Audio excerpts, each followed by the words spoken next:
Hello, good day, grade 5A and grade 5B. Again, welcome to our English lesson for today's e-learning video. My name is Mr. Johnson, and this is our lesson. Our lesson is Lesson 9, Storm Warriors Summary. So here, this is the continuation of our lesson.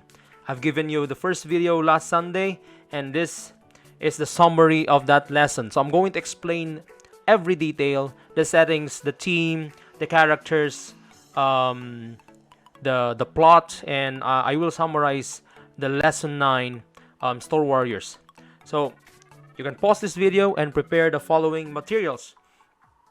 So today it's March 25, 2020, and the materials that you're going to need are the following: this video, your Socrative application, and your notes. So if you are prepared, let's start. So what are the things that you're going to do today? First, I want you to watch this video lesson summary that you're watching right now in YouTube. You can share this to your classmates and your WhatsApp groups.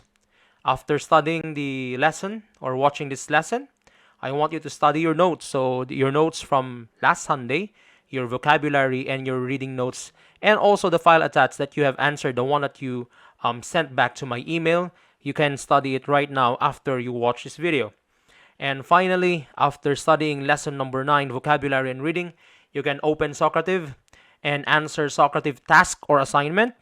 And this will be open, the activity will be open from 9 a.m. to 9 p.m. today. After 9 p.m. today, I'll be checking your attendance in our e-learning attendance, and I will record your results. So let's start. So our learning objectives for today, our goals for today are the following. So you're going to read on level with purpose and understanding. And finally, you're going to read fluently and accurately.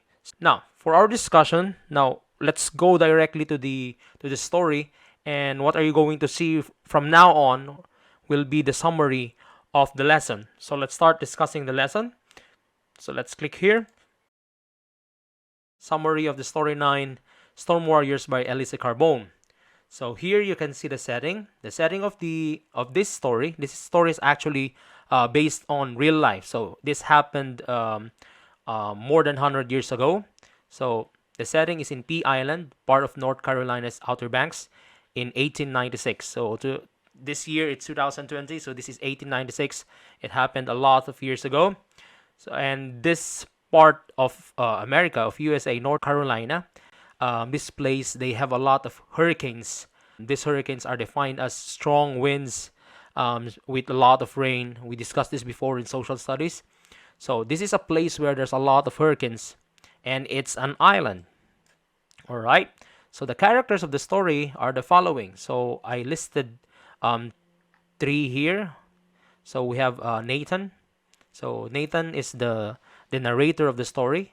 He describes what's happening in the story. He explained what was happening with his whole idea, with all the vision and what he experienced during the storm and rescuing the other people. So Nathan, he dreams to become a fearless surfman, but his father George doesn't want to because it was a dangerous job. So Nathan wanted to become a surfman.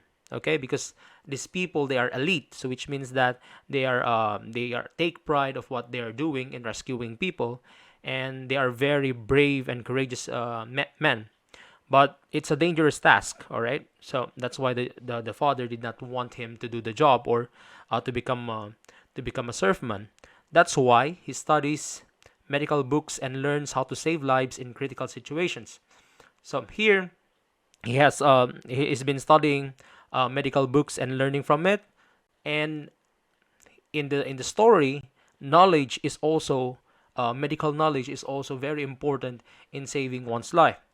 So the second batch of characters are the following. So number 2, I listed here elite African American life saving crew, or what we call the surfmen. So we have 4 men here: Mr. Meekins, Mr. Pugh, Mr. Bowser, and Mr. Etheridge. So these 4 guys, they are part of the elite African American life saving crew. They are surfmen, so they are the people. They are the brave members of the life saving crew. So they are the people who save the lives of all crew of the ship during a wild storm or a hurricane. So these are the names of the characters who saved the lives of the crew. So they went there in the raging sea, save save the sailors. And finally, number three, we have the sailors. So these are the people who were saved. So Mrs. Gardner and her child Thomas, the captain, and the injured man. The name of the injured man is Arthur. So they were the people. So these people, we call them sailors, who were rescued from dying or drowning in the sea. So here I've discussed the setting, so the place and the year when it happened. All right, and the characters, the main characters of the story. I listed it all here. And let's discuss the events and summary. So I made this very short so that you will focus on your on studying your vocabulary and hold the story today. So first, the rescue begins. So there was a strong hurricane. So again, a storm, a lot of wind, strong winds, a lot of rainfall, and you know what's a hurricane. Okay, so it was a strong hurricane. So a ship named E.S. Newman was demolished. So demolished means it was destroyed by strong waves. So this ship was destroyed by strong waves and it cannot move further away. So the sailors cheered for help when they saw the life-saving crew. So when the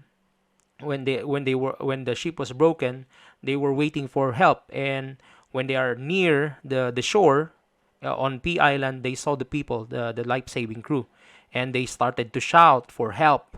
So they cheered for help. Now this the life-saving crew saw them, and they started to plan and prepare their materials to start the rescue. So Mr. Etheridge pulled a long line of thick rope. So it's in this picture right now, the thick rope here, as you can see in this picture. This picture is the same with the picture in your book. So while Mr. Mickens and Mr. Pugh tied themselves in the line. So right now in this picture, you can see them tying the long thick rope along their waistline and went into the raging sea. So others manned the rope. So here you can see in the picture that they are preparing. Nathan is here, and all Mr. Etheridge, Mr. Pugh, and Mr. Mickens are preparing the long line, and they are going here in the raging sea. So with the hurricane, as you can see. So this is the ship, and these are the people that they're going to rescue. All right, so let's continue. So the rescue continues. So they're starting here in this picture, and the rescue continues. Now these two men, Mr. Mickens and Mr. Pugh, were in the raging sea, as you can see here. So maybe this is Mr. Mickens, and maybe this is Mr. Pugh. They started to help sailors move from the destroyed ship into the raging sea and back to the shore. So as you can see, this part of the maybe in the picture might be the ship, and this is the rope. So they are taking one passenger here, one sailor, going back to this raging sea. They will carry him or her back to the shores. As you can see, there are people waiting here. This is the rope. This is the rope, and they're going to walk and carry the sailor back to the shore here. The shore here. All right. Next, so they started to rescue the people. So they started and they rescued first a child. So the name of the child is Thomas. The child was drenched. So the meaning of the word drenched is so wet and shivering miserably. So which means that he was really cold. Then the surfman rescued and brought the mother of the child, Miss Gardner, on the shore. So after rescuing the child, they rescued the mother of the child. So Mrs. Gardner took her son, while the others wrapped her under blankets and oilskins because it was too cold. It was raining. It was windy, and there was a strong hurricane surrounding them. So it was too cold, and that's why they needed blankets and oilskins. So these jackets to protect them against the cold. So the rescue continues. The second event We can see here Mr. Mickens and Mr. Pugh, they rescued the child, and Mrs. Gardner, the mother of the child. And as you can see in this picture, this is Mrs. Gardner, this is Thomas, the child, and I think you know this guy. So this is Nathan. So Nathan held the child, and then when the mother came, he gave the child Thomas to his mom. All right. Next. Afterwards, let's talk about the injured man.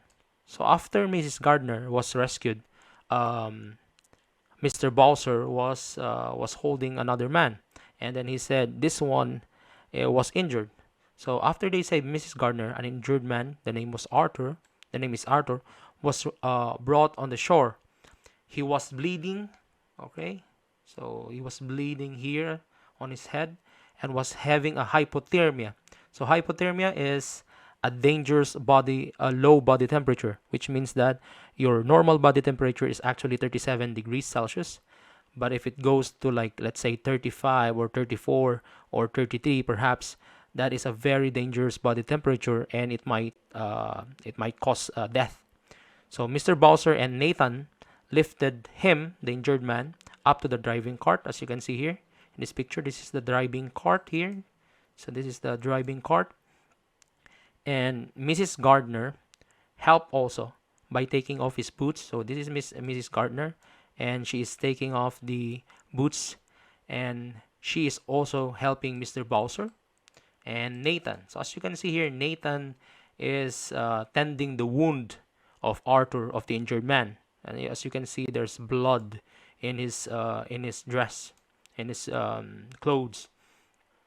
Now, this is a very important piece of the story, because you can see Nathan's important skill in medicine in this critical situation right now. Now, next, Nathan's knowledge. So I emphasize Nathan's knowledge because he is the narrator of the story. So he knew what to do. Okay, he treated the bleeding first, and next he treated the hypothermia by this. So Nathan rubbed the man's legs and arms with linseed oil. So linseed oil, as you can see in this picture, this is not a picture in the story, but because I want you to see what linseed oil looks like, this is it. So he used linseed oil to warm his body, so treating the hypothermia. So Nathan remembered all the important things he learned from reading medical books in this critical situation. This is the most important part of the story, when Nathan is using his medical knowledge in treating and saving the life of the injured man. And finally, the last part of the story, the captain. Okay, so the captain, a tall white man, as you can see in the picture, came to the driving cart. All the surfmen, Nathan, so here you can see all the surfmen. So these are the surfmen.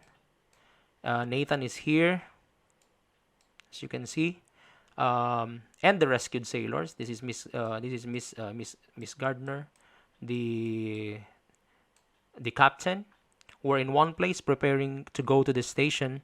Then the captain said, "My good man, we owe you our lives. Maybe this is another way of saying thank you for saving our lives." So that's the end of the story. I hope you understood the summary of this lesson. So that's it. Let's go back.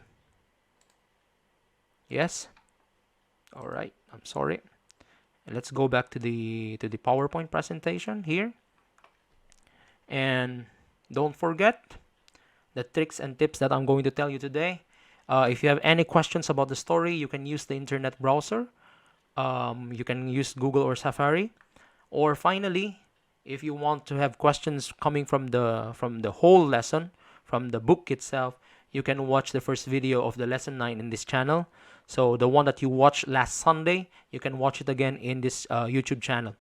I want to remind you first, by the way, that today you're going to do and finish Socrative task or assignment from 9 a.m. to 9 p.m. And what are the things that you're going to study? The vocabulary and reading the story, the Storm Warrior story. And that the Socrative task will be 25 points, and that will be counted. And I think that's the end of the lesson for today. Thank you for watching, and remember, nothing can stop you from learning. This is Mr. Johnson. Thank you so much, and goodbye.